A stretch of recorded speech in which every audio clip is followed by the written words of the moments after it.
Can men are liars? Is it fair to generalize? I don't do stereotyping, Yes, as you you know. don't. Yes. And thank you for that comment, whoever that person is. I don't think we can restrict it to gender. I wouldn't agree with that. I think I have been, I've had many discussions where actually women have a harder time telling the truth than men sometimes. Okay. So it's not gender-based. All right. Okay. The people are liars because they're liars, whether they're men, women, or okay, whatever it is. Children as old well. people, it doesn't matter. There you go. And we encourage more of your thoughts on this. Telling the truth, dishonesty. Why would feel, want to be dishonest? And, we'll talk about that a little bit on. But at the workplace, lying. What do you think about dishonesty at the workplace? And how does it affect how we work with each other in our spaces? Dishonesty causes toxicity to a level that is unmeasurable.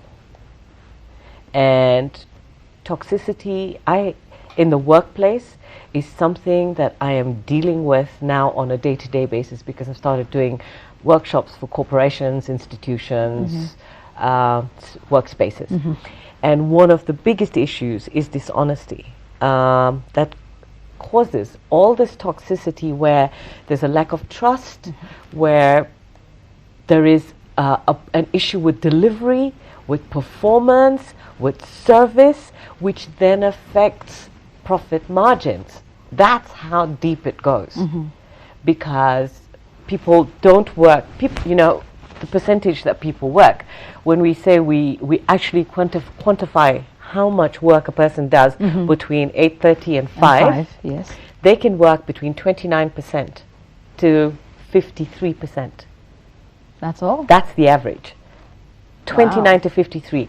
The other time is spent on personal social networking sites. Yes. That's why a lot of the corporations are switching off the social networking sites. Yes. Personal email, calls, tea breaks, coming in late, taking time off, etc., etc., etc. So actually, when it boils down to how much time a person actually gives their workspace, and on top of it, there's the lies. I need to do this, I need to go here, I did this. Conversations are not honest. Mm-hmm. And this starts from the leadership. Okay. So we're going to go on to what that is. Mm-hmm. So when the top tier, and this is why when I go in and start doing work within any workspace, what I do is I actually get the leadership engaged. So if the owners, MDs, CEOs want to create a new culture in their company, then they have to be engaged, because if they're not engaged, their workers are not going to engage. That's right. And so if at that level there isn't honesty amongst directors and MDs and CEOs and management, then it won't trickle down? Absolutely not. Okay. Here's one place where I don't know. I'm thinking lying by omission might be one of the things that might be important at the workplace.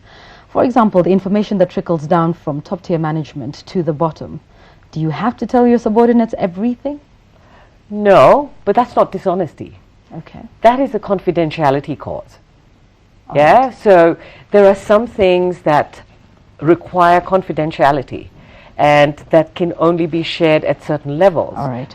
Then that's a completely different aspect. Okay. Yeah? All right. Yeah. Important to bring that out. How about amongst people on the same cadre, on the same level?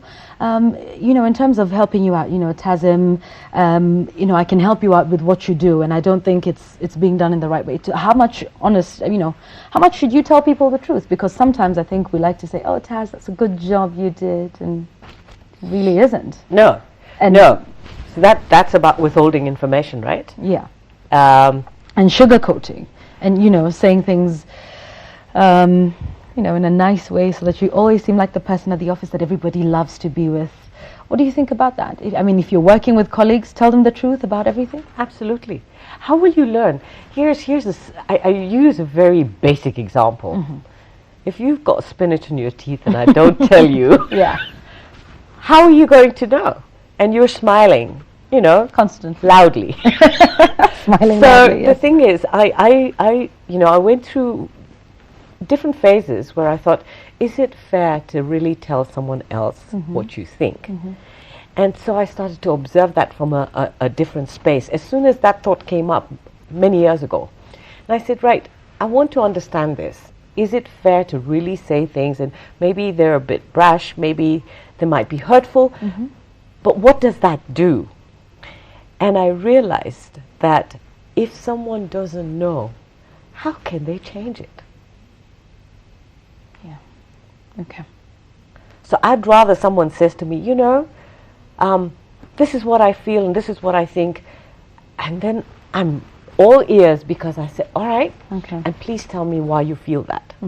So this is why the work I do is very, very different, because I actually hit the hammer on the nail, and most people are like, excuse me? And I said, right, that's the way it is, so deal with it and get with the program, or this is not the kind of work you ought to be doing, because you're not ready. That's right. Let's move to politicians now, who are in leadership. A lot of us get the impression, you're giving me that look, Tazim. A lot of us get the impression that, you know, being a politician, the first quality is dishonesty. Do you share that opinion? I think that's what our politicians have created, yes. I think that they need to take responsibility for the fact that they keep changing goalposts, that they keep, that they don't deliver what they say, what they promise. So we have a culture where our politicians are not to be believed. Okay, because you know that they're going to change a story as soon as they have the option to. And so they're actually not leaders. Because leaders should tell the truth? Authentic leadership demands that honesty be one of the most upheld values in everything they do, from the time they wake up to the time they go to bed, and while they're asleep as well. Be honest all the time? Yes. Okay. And we've created that culture. What do you think can be done to change it? I think we need to change we need to actually really take account of the kind of people we put in those leadership positions. We choose politicians for the wrong reasons. We don't know how to choose leaders, because we actually don't have a mold. We don't know what authentic leadership means as a people. So we choose the people that actually sell themselves the best. It's a marketing thing. Okay, so if you really sell yourself, you're going to do this, that, and the other, and you're going to give this, that, and the other, then we buy it, and we just never get delivery. And even when we don't, we still fall in the same trap again? Yes. So why is that? Do we like being lied to? Because we don't know any different. And I think now's the time Kenyans are beginning to realize, okay, you know what? There's something wrong with this picture. So for all of you that are listening, here's my challenge to you, that the next time you have to vote, ask yourself why you're voting for that person, how you're going to make that person accountable, and how you're going to make them take responsibility, not as you vote for them, but before. And what are the consequences going to be? Because we do not have consequences. We do not have a consequence-based society. That's right. So if there are no consequences, how do you get that person off? If they don't deliver and they don't perform as they said they would, how do you get them off that seat without the 5-year bracket? Yes, without waiting until that point. Okay, so the leaders have come to a point where they have created a situation where we think they're liars all the time. Yes. All right, okay. And something about changing that. We'll go into a question, an interesting one. But first of all, I just want to ask, are there times when being dishonest is actually the better option? Nope, not for me. Never ever? Not for me. Always tell the truth? Even when I get into trouble, yes. Even if I get into big trouble, and I have. For me, I'd rather have to bite the bullet and really have an issue and deal with the consequences that I have erred than lie. Okay. All right. We have some more questions coming in on SMS, and I believe we have callers. Let's take those and see what you have to say this morning. Hello. Hello, good morning. Morning. How are you? Fine, thank you, Yvonne. All right, have you been? I've been good, but somehow disappointed. Why? And now that we are talking about the virtue of honesty, I'm talking from the Mombasa viewers Uh-huh. of NTV. We are really disappointed in NTV. We've been calling, we are receiving poor signals, we're not seeing the visual, we only hear the audio. And but again, still we are glued to the viewers of NTV. We can't, even right as we are speaking, we are receiving poor signals. And that I've decided today to be honest with you, Yvonne. Tazam, please intervene, and that's our views from Mombasa. By the way, do something, please. It's 2 weeks and running. All right. Thank you so much for telling it like it is. We are definitely doing you a big disservice in Mombasa. The one thing I can promise is to be able to speak to our technicians and see if they can follow it up. That is my word this morning. Let's take another call. Hello? Hello, how are you? I'm very well, madam. Could you please turn down the volume on your television first? Yes, I am. Thank you. That's much better. Give us your name and question or comment. Okay, my name is Jane. Jane Clare, and I worked with Tazim before. She gave me my first job. Hi, Tazim. Hi. Yeah.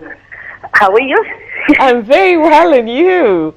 I am good. Now, one thing I can say is that Tazim, even when I was working with her, was a very honest person. Not any nonsense.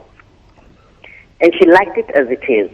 And I love what you're talking about. But let me ask you, what about when you're working with someone, and this is not about you to this, and there's no communication with the person? Yes, you're expecting that honesty to come through. Okay. All right? Okay, all right. Jane, thank you so much for that. Thanks for your call. So how about that? You're working, there's no open lines of communication. How do you get through?